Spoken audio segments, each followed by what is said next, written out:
पैसा, बैंकिंग, ये शब्द हम रोज सुनते हैं, राइट? पर क्या हमने कभी सोचा है कि ये पूरा सिस्टम मतलब असल में काम कैसे करता है? चलिए आज इसी दिलचस्प कहानी को जरा खोल कर समझते हैं। अच्छा, कभी सोचा है कि हमारे बटुए में जो नोट रखा है वो असल में बना कैसे?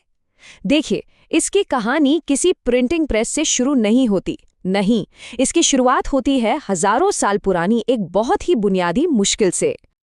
तो चलिए एक ऐसी दुनिया की कल्पना करते हैं, एक ऐसी दुनिया जहां पैसा है ही नहीं। अब व्यापार तो तब भी होता था, पर होता कैसे था?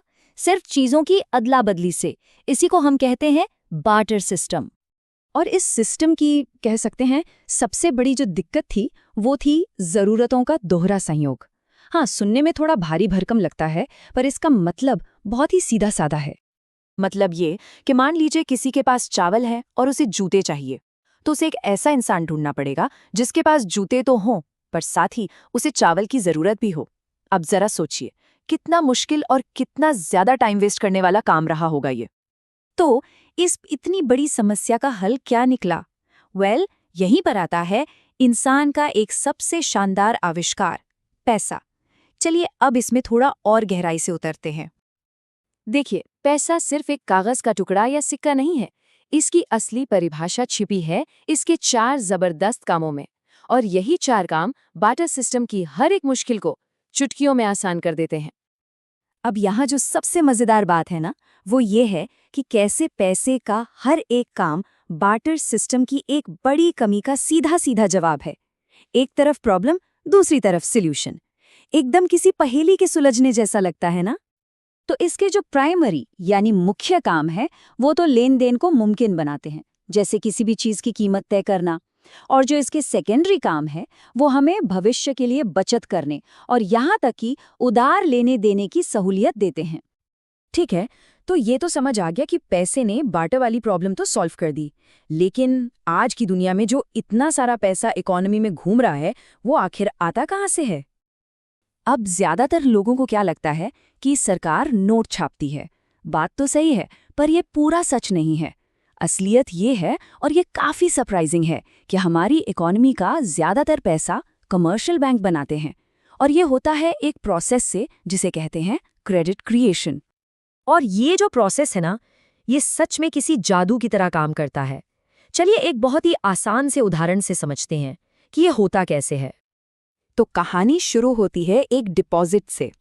मान लीजिए किसी ने बैंक में 1,000 रुपये जमा किए। अब बैंक क्या करता है, वो इन 1,000 रुपये में से एक छोटा सा हिस्सा, मान लीजिए 200 रुपये, अपने पास रिजर्व में रखता है, और बाकी के 800 रुपये वो किसी और को लोन पर दे देता है। अब मजा देखिए, ये 800 रुपये का लोन घूम फिरकर किसी और के अकाउंट में किसी दूसरे बैंक में डिपॉजिट हो जाता है, और फिर वहां से भी लोन दिया जाता है।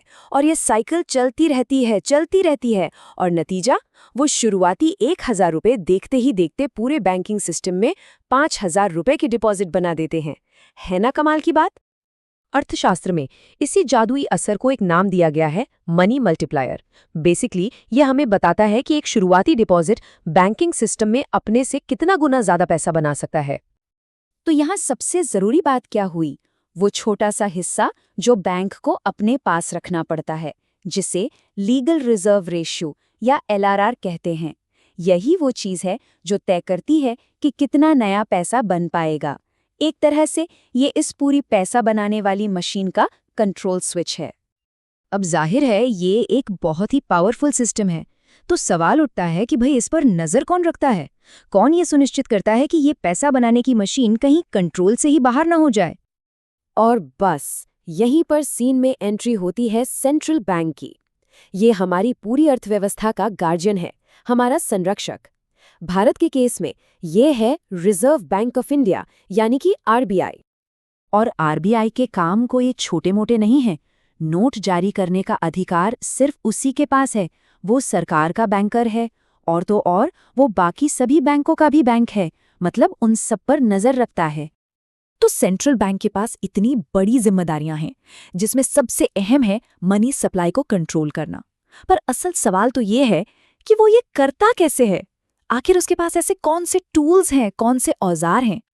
इसके लिए सेंट्रल बैंक के पास मोटे तौर पर 2 तरह के इंस्ट्रूमेंट्स होते हैं। पहला क्वांटिटेटिव, जो मार्केट में पैसे की कुल मात्रा यानी वॉल्यूम को कंट्रोल करते हैं, और दूसरे क्वालिटेटिव, जो ये तय करते हैं कि पैसा किस दिशा में जाएगा, मतलब किन किन सेक्टर्स को मिलेगा।